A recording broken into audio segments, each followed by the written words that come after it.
Greetings, friends, and welcome to Captain Samuel's Sword Gels. I apologize if you hear a bit of snoring in the background. I have an elderly dog who's resting in the sun at my feet, and being an elderly dog whom I love very much, that's where she'll stay. I haven't the heart to scoot her. And in a way, as we'll see as we get to my thoughts on this book, some snoring sounds in the background are somewhat fitting for this review. And we're looking at A Storm of Wings, Book 2 in this Viriconium collection. It was written in 1980 by M. John Harrison. That was 9 years after the first book was written. It is science fantasy in the Dying Earth genre, and the second book also has some Lovecraftian horror themes. To summarize the book, it's set 80 years after the first one, and the young queen is now the mature queen, and she's the unquestioned ruler of her empire. Her empire is based in the city of Viriconium, which is based on top of the ruins of an ancient civilization called the Afternoon Cultures, which was technologically advanced, but unfortunately used that technology to decimate the world with destructive weapons and pollution. So even though she's in charge now, her empire's got some problems. The first of these is that there's members of the Afternoon Cultures which have come back. They found some brains in vats underground, and someone turned on the machine which connected these brains to another machine which reconstitutes new bodies for these brains to inhabit. And now the Afternoon Cultures are back, and they're running around her empire. And I do mean that quite literally. They'll stop what they're doing, spout nonsense, and then go running off. So even though they serve the queen as allies and generals in her armies, they're unpredictable and tend to create havoc and confusion. Another problem is that there's a cult which worships locusts, and they believe that reality doesn't exist. And so if reality doesn't exist, hey, it doesn't matter if you murder people. So they're going around nihilistically causing violence in her city. Another problem is there's this disembodied corpse that appears to people and spouts nonsense, warning them of an invasion from the moon. And then the invasion from the moon occurs, and it's a bunch of giant grasshoppers or locusts. And they show up destroying a bunch of stuff.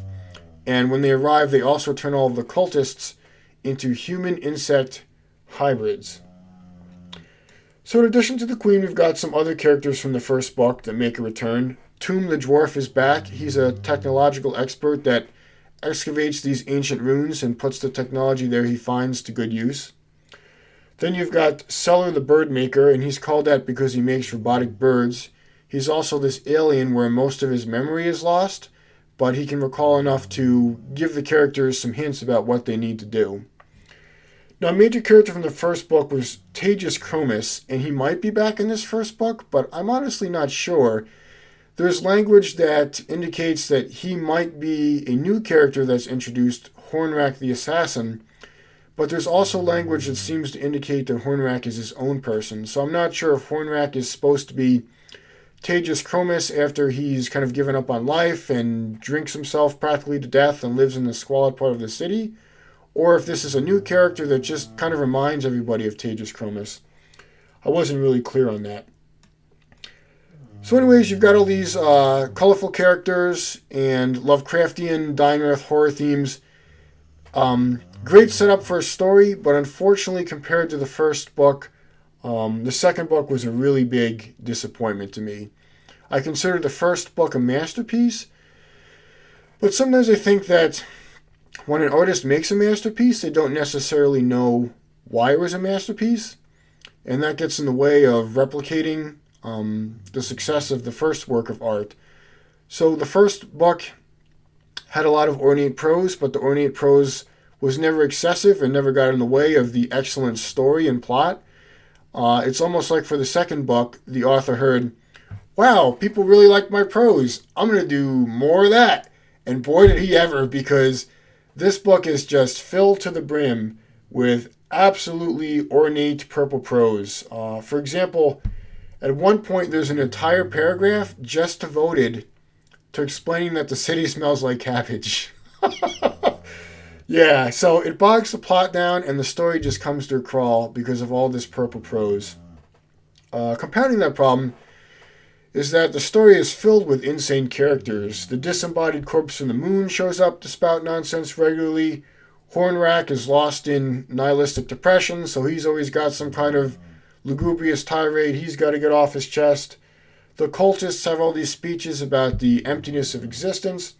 And then you've got the resurrected people from the afternoon cultures who'll often stop whatever they're doing and spout gibberish, and then they go off running, which I found really funny. I thought for whatever reason that they reminded me of Forrest Gump, where the people are trying to solve a problem or have some kind of a meeting, and they'll just start whacking themselves in the head, spout silly nonsense, and then just go trucking off down the street, leaving everyone else like looking at each other like, oh, what was that all about? So I enjoyed them, but otherwise, this book wasn't really one that I enjoyed, unfortunately. There's a good story in this book, but it's buried under an avalanche of excessively elaborate purple prose spouted by insane characters. Now, I really respect what M. John Harrison was trying to do here. I can really see that he was trying to do something elaborate, artistic, deep, and beautiful. At the same time, I think there's a lot to be said for the platitude, less is more. So I feel bad, but just in terms of my enjoyment of this book, I'm going to have to give it 1 star. And I just want to read a quick quote from the book that really just summarizes my experience with it as a whole. Many nights I listened to you. What have you to tell me? Speak. Blork, said the floating man. Yeah, that's this book in a nutshell. So there's other books in this collection. Book 3 is called Viriconium, and Book 4 is called Viriconium Nights, which is a short story collection. I do intend to read them at some point, but right now I think I just need to step back from this tome for a bit and read some other things as a palate cleanser. So that's my review on that. I hope you enjoyed it. Hope you're doing well, and thanks for watching and listening. Have a great day. Hearing this, Alstath Fulthor put his hands over his ears and groaned. I cannot forget the people in the beautiful gardens, he exclaimed. He hit the side of his head with the heel of his fist.